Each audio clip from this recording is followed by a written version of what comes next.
2 முறை ஊரக உள்ளாட்சி தேர்தலில் தோற்று ஒரு கட்சி 5வது முறையும் களத்திலே தனித்து நிற்கப் போகிறது என்றால் அது இந்திய அரசியல் வரலாற்றிலே அது நாம் தமிழர் கட்சி மட்டும்தான். 2026 தனித்து போட்டியிடுவேன் என நாம் தமிழர் கட்சி ஒருங்கிணைப்பாளர் சீமான் ஆவேசமாக தெரிவித்துள்ளார். ஒன்றை நீ உணர்ந்துகள், நம்முடைய பயணம் நம் கால்களை நம்பித்தான்.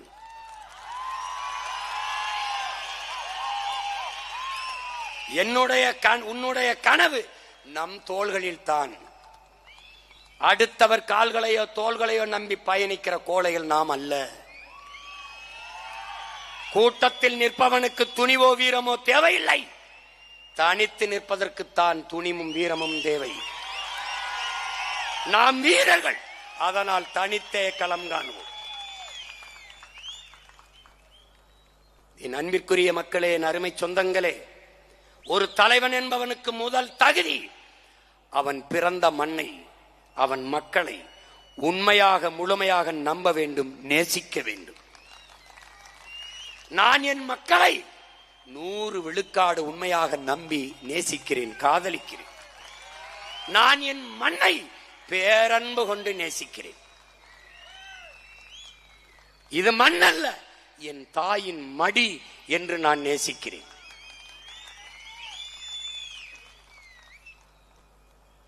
அதனால்தான் நாங்கள் தனித்து என்ற சொல்லை தவிர்க்கிறோம்.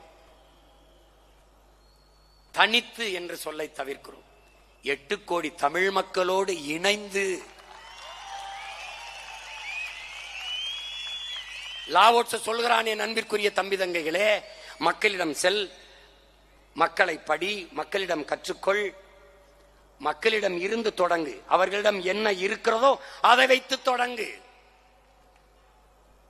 அவர்களை தயார் செய், போராட தயார் செய். அவர்கள் வெற்றியடைந்த பிறகு அவர்களை சொல், இந்த வெற்றியை நாங்களே அடைந்தோம் என்று. தலைவனே தேவையில்லாத ஒரு சமூகத்தை உருவாக்குவதுதான் ஆகச் சிறந்த சமூகம். தலைவனே இல்லாத போராட்டம் வெல்லுமா? வென்றிருக்கிறது சான்று சல்லிக்கட்டு போராட்டம், வென்றிருக்கிறது சான்று அரிட்டாப்பட்டி போராட்டம், வென்றிருக்கிறது. அதைத்தான் உங்கள் பிள்ளைகள் செய்ய நினைக்கிறோம். உங்கள் முன்னால் நிற்கிற நான், என்னை ஒருபோது இந்த மக்கள் தலைவராக பார்க்க மாட்டார்கள், ஏற்க மாட்டார்கள். ஏன்? அவர்கள் என்னை தலைவனாகவே பார்க்க மாட்டார்கள்.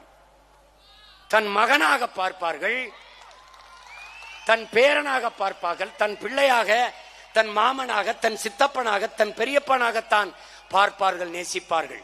கண்ணாடி முன்னாடி நின்றால் அவர்கள் முகத்தில் என் முகம் தெரியும், என் குரல் அவர்களுக்கானது என்றது அவர்களுக்கு தெரியும். இந்த மகன் எனக்காக பேசுகிறான், என்னுடைய வலியை தன் மொழியிலே பேசுகிறான், எனக்கு இருந்த கோபத்தை அவன் ஆவேசமாக வெளிப்படுத்துகிறான். அப்படித்தான் என் மக்கள் நேசிப்பார்கள். ஏன்? நாம் அந்த மக்களிடம் இருந்து அந்த மக்களுக்காக வந்தவர்கள். நாம் வானத்திலிருந்து வந்து இறங்கியவர்கள் அல்ல, அவர்கள் வயிற்றிலிருந்து வந்தவர்கள். அதனாலேதான் எந்த சமரசம் இல்லாமல் மக்களுக்காக, மக்களிடம் இருந்து அந்த மக்களுக்காக வந்த பிள்ளைகள் மக்களை நம்பி களத்திலே நிற்கிறோம். 5 முறை, 4 முறை பொது தேர்தலில் தோற்று, பல முறை இடைத்தேர்தலில் தோற்று, 2 முறை ஊரக உள்ளாட்சி தேர்தலில் தோற்று ஒரு கட்சி 5வது முறையும் களத்திலே தனித்து நிற்கப் போகிறது என்றால் அது இந்திய அரசியல் வரலாற்றிலே அது நாம் தமிழர் கட்சி மட்டும்தான். எந்த சமரசமும் இல்லை. என் மக்களோடு சேர்ந்து, என் மக்களுக்காக இந்த 2026 படைப்போம் புதிய அரசியல் வரலாறு என்ற லட்சியத்தை முன்வைத்து நீங்கள் பறித்துக் கொண்ட அதே விவசாயி சின்னத்திலே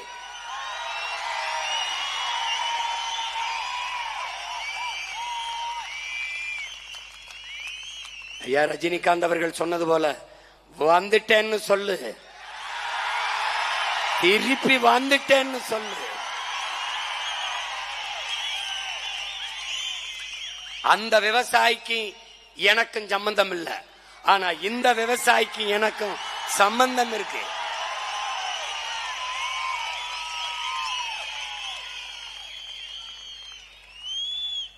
என் என்ன மட்டும் சின்னம் இல்ல, சின்னமே நான் தான். ஒன்னும் முடியாது.